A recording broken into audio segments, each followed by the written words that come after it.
state of circumstances.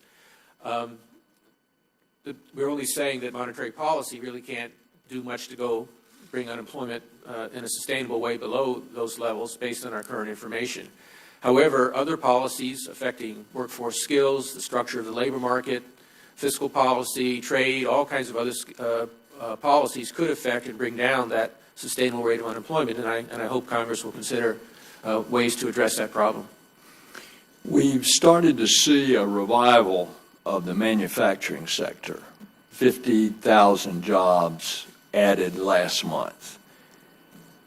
Tell us, is there anything that you can do that you would suggest that we do to hasten the return of the manufacturing jobs?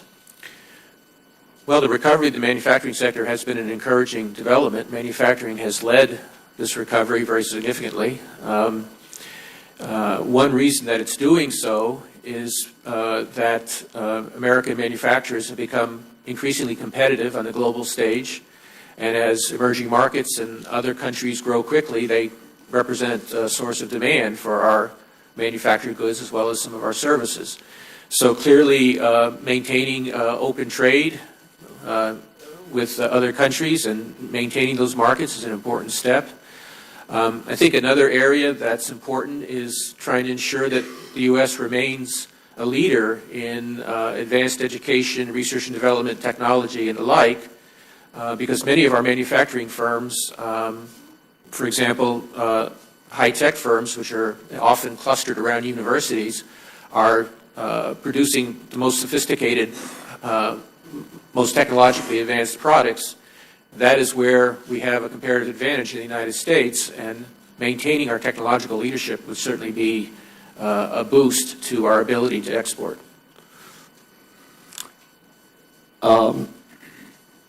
You know the decisions that we will have to make with regard to budgetary policy coming up, and you know that there were all these attempts to get agreement between the White House and the Congress last year that did not make it. There was one plan that a number of us were even held a press conference, I think some 40 of us in the Senate, wanting the super committee to go big with a $4 trillion cut in the deficit over the next 10 years.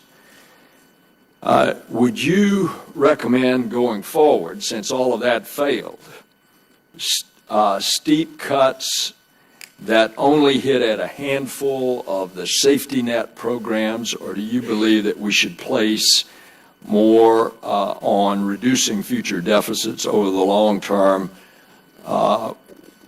in a more broad way while being fiscally conscious of the recovery efforts in the near term? Mr. Chairman, I was supportive of being aggressive last summer. A number like $4 trillion was the CBO's estimate of what would be needed to stabilize debt to GDP ratios over the next decade, which is an important objective, obviously. But I would like to urge the committee not to be solely attentive to the 10-year CBO window. I mean, most of the problems in our fiscal path arise after the next 10 years, going out 15, 20, 30 years as our population ages, as healthcare costs rise, and so on. So what I would advocate is looking broadly, having a broad-based discussion, but in particular, looking at sustainability over the long run. And I think that's going to take a lot of work on the part of Congress.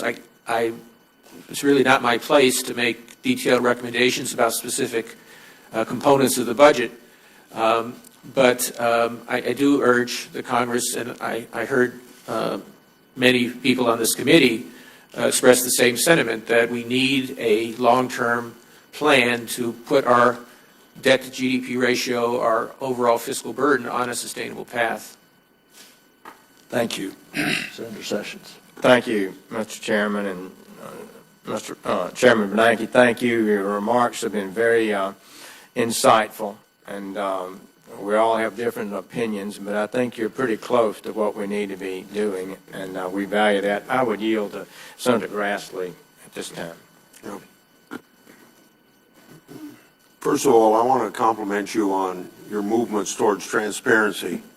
And I think even the more you can do of that, and do it not just for the sake of letting people know about the economic impact of your policies, so that there's not the obscurity that's existed, but to do it for the purpose of educating the public more about the important role of the Federal Reserve. You're too important for people to think that there's some conspiratorial aspect of everything the Federal Reserve does. And this comes up not often, but it comes up too often in my town meetings, and I think the more you can tell people about what your role is very important. My question is based upon, first of all, if Congress fails to act on January 1st, 2013, our nation is going to see the largest tax increase in the history of the country, and people don't understand this, but that's going to happen without even a vote of Congress. The Congressional Budget Office has estimated the economic impacts of this $3 5/10 trillion tax increase, along with a few other policies. CBO estimates that the unemployment rate at the end of 2013 could be as much as 2 percentage points higher, and that the GDP growth could be as much as 3 percentage points lower. Do you agree with CBO that the failure to prevent this tax increase will have a serious negative impact on our economy in terms of GDP growth and unemployment? And secondly, if so, at what point in 2012 will the uncertainty of the tax increase begin to hinder economic growth? Well, Senator, first, thank you for your comments on transparency. And on the role of the Federal Reserve, I've agreed to give a series of lectures at George Washington University next month as part of a class, and I'll be talking exactly about that issue. I agree basically with the CBO's analysis. If no action is taken on January 1st, 2013, between expiration of tax cuts, sequestration, and a number of other measures, there'll be a very sharp change in the fiscal stance of the federal government, which by itself would with no compensating action, would indeed slow the recovery. CBO predicts a 1.1% growth and an increase in unemployment in that year, and that's based entirely on their current law assumptions. So they're assuming that contraction will take place. So I want to be very clear that I'm in no way stepping back from my strong advocacy of maintaining fiscal sustainability in the longer term. It's critically important that whatever actions are taken to mitigate the short-run impacts of some of these changes, that they be combined with a credible plan for longer-term return to sustainability. But I think there is a concern there that this very sharp change in the fiscal position in a very short time might slow the recovery. I don't know exactly when the uncertainty would become a factor, but surely as we get closer to January 1st and Congress is not given a clear roadmap for how it plans to proceed, that would certainly affect planning, business decisions, household decisions as they look ahead to the next year. Okay. My second question will have to be my last one. You recently announced that the Federal Open Market Committee's goal of an inflation target of 2%. Core inflation currently stands above the Fed's target at 2.2%. Separately, you also announced that the federal funds rate will likely be held near zero through 2014. This question comes from the point of view that you said if there's a trade-off between decision-making on unemployment and on inflation, at least as I read it, unemployment would have a higher priority. Is the Fed sending a signal that keeping inflation in check is a secondary priority to achieving full employment? And to what extent is the Fed willing to act should inflation continue to rise? Well, Senator, it's true that a 12-month backward look at inflation shows inflation a bit above 2%.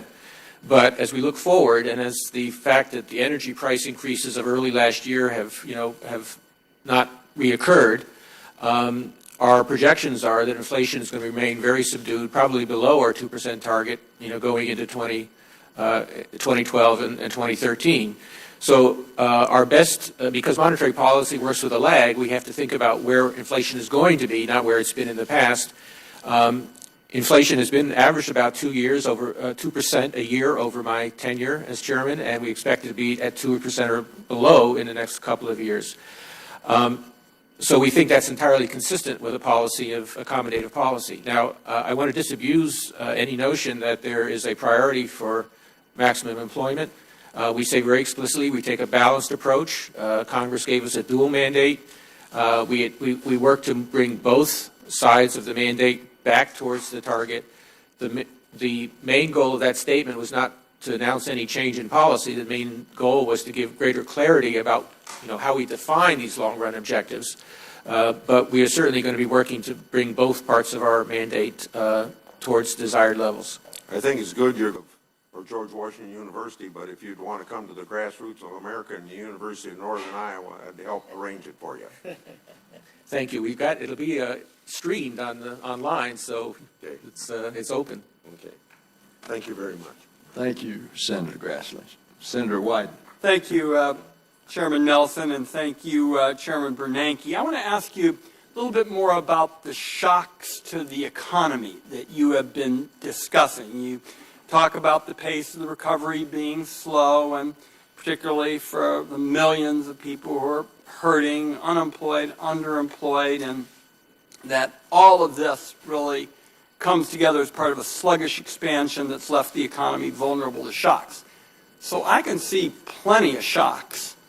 The payroll tax debate bogging down into a quagmire and talking about 2 months or another short-term effort. We mentioned Europe as another one. We mentioned the question of sequestration, and to me, that alone puts a very negative spectacle out, because it would mean that in a lame duck session of the 2012 Congress, you'd see again the same sort of flailing that you did after 2010.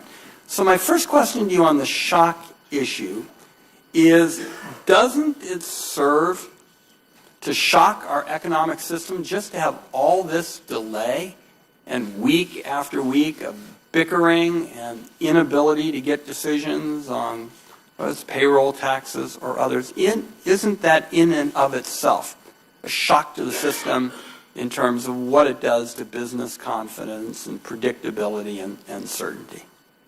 Well, policy uncertainty is certainly one of the things that businesses complain about. It makes it harder to plan. We face the same issue as regulators with regulatory uncertainty, and obviously, to the extent that greater clarity can be provided, it would be helpful to the economy. Is it fair to describe that as yet another shock to the system? Because to me, everything I've been trying to do, I'm going to ask you about tax reform here in a minute, has been to try to figure out how to force action early. Because when you don't, what you're most likely, at a time when you have this sluggish expansion, to see these shocks and a reduction in confidence and predictability and the like. So is it fair to say that delay in this kind of climate, when it comes to getting the payroll tax issue worked out and others, that in and of itself is a shock to the system? Well, I would cite the example of the debt ceiling debate last summer, which was clearly a shock and very palpably affected consumer confidence and financial markets. More generally, loss of confidence that agreement will be reached, or uncertainty about what agreement will be reached, is a negative for confidence. Let me ask you about the question. I mean, to me, the antidote to economic shocks are the cushions, the kinds of cushions that start us on the road to predictable, more certain kinds of opportunities to promote economic growth. And tax reform strikes me to be right up at the top of the list. And as you know, super committee, we have Senator Portman here who's done very good work on this, did it in the super committee. A lot of that work has been done now. I mean, there are tough political calls to be made, of course, to address tax reform, but the principles are pretty clear. Much of what was done in 1986, clean out a